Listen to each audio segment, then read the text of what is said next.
Rizar, dua të ndalojmë pak të ndryshimet e shpeshta që pëson legjislacioni tatimor. Si e ndihmojnë apo si e frenojnë ato zhvillimin e një biznesi? Këto nuk e ndihmojnë, këto e bëjnë tap zhvillimin e një biznesi.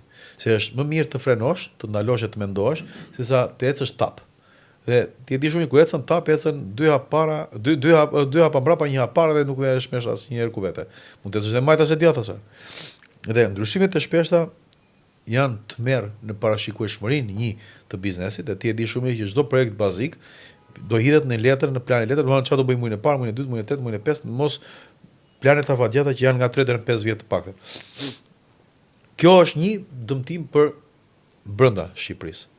Po dy, kjo sjell edhe një paparashikueshmëri shumë të lartë ata që bëjnë raportin e riskut që janë nga jashtë Shqipërisë, që duan të investojnë në Shqipëri. Por zotëri, këtë vit unë do paguaj kaq, vitin tjetër nuk e di sa do paguaj. Dhe ndryshimi i shpeshtë i rregullave